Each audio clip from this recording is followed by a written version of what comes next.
What's good, people? It's your boy Twale back again with another Kingdom video. This time we're doing Kingdom Chapter 745 review entitled A Deciding Moment. Now, this is the deciding moment in the battle between Raboku and Kanki. Whoever wins this battle will be determined by whoever can kill or damage the enemy commander the most.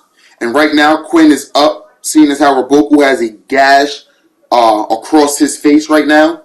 But let's backtrack a little bit to the beginning of the chapter. So, in the beginning, we get the last page from 744 redone. So basically, Kanki pulling up on Raboku, and then Zao Fodder goes in to try to save Raboku from Kanki.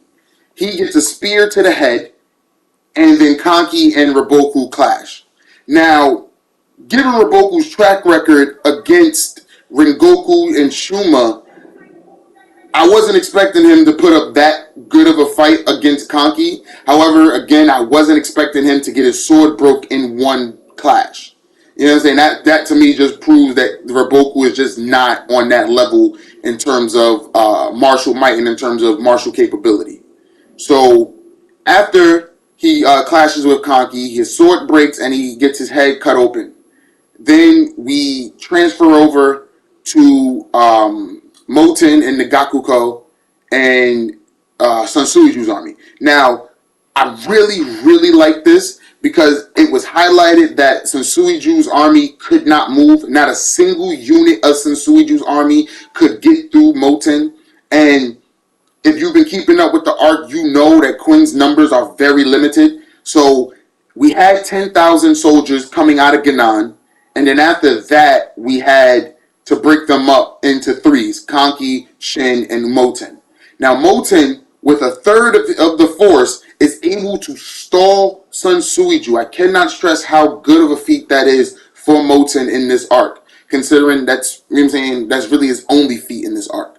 Now, while he's stalling Sansuiju, Kocho's remaining vassal, Kohakuko or something like that, was able to slip through Sansuiju, well, slip by Sansuiju and Moten, with Sansuiju acting as a wall and as a barrier to keep Moten from interfering with that. Now, it kind of threw me off because initially when we saw the panel of Kohakuko pulling up, I initially thought that he was going to dive and attack Moten to give SSJ a chance to break out and get to Raboku, as you know, as a way of saying, like a sort of a way of saying, like, look, I wasn't able to protect my master, but I'll be, you know, I'm gonna make sure that you're able to protect yours.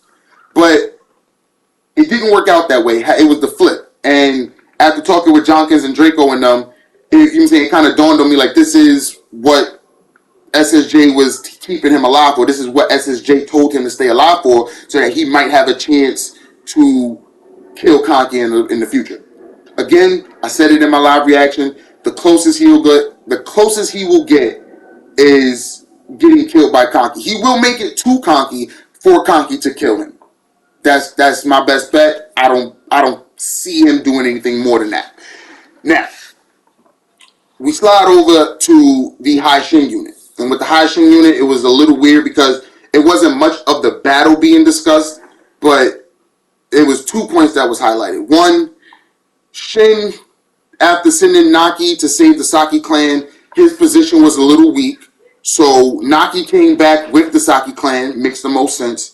They saved Bihei's unit. Shin questions them as to why they're even on this side, considering that Kanki's position was further in the middle and that Shin and them is off to the left. So Shin is questioning the Saki clan as to why you're even here, like this is not even your post.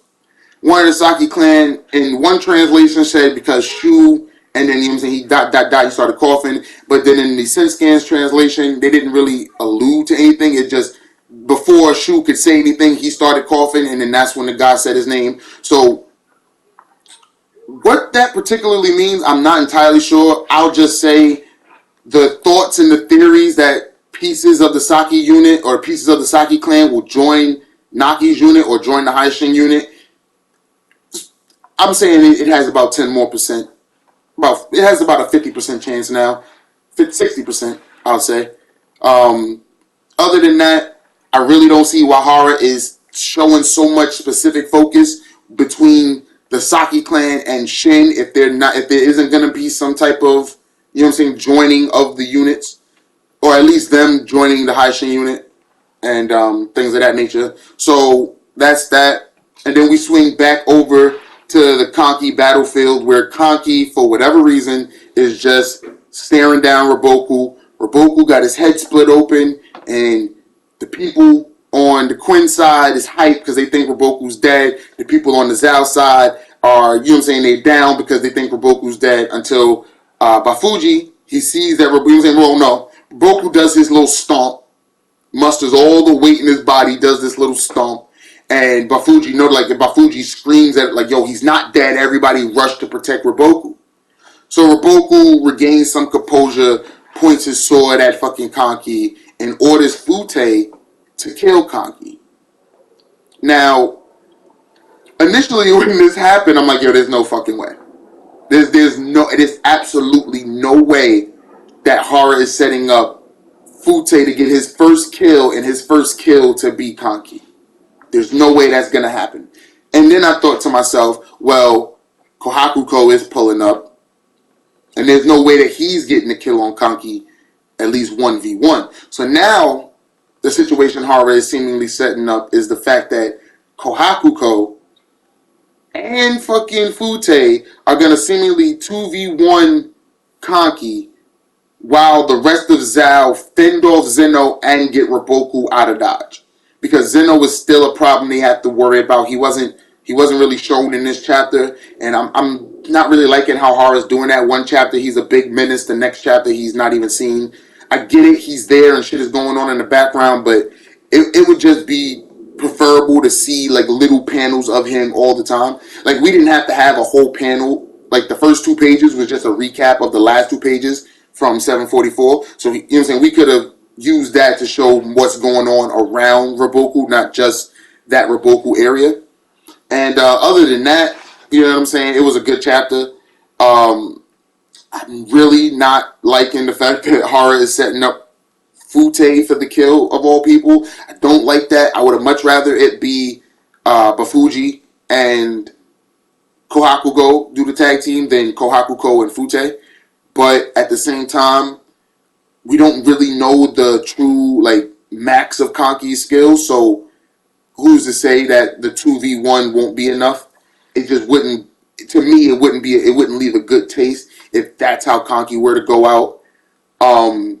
Again, Shin and Moten are telling Kanki to hurry up because time is running out. They don't have a lot of men. They're struggling to hold on. More and more reinforcements are getting to Raboku, so that is always a worry and that is always a concern. And again, Kanki was just taking his time. So Kanki is fully confident that he can kill Raboku and at the same time get away. So just waiting to see how that plays out. And again, like the chapter, like, comment, and subscribe, people. Stay tuned for more.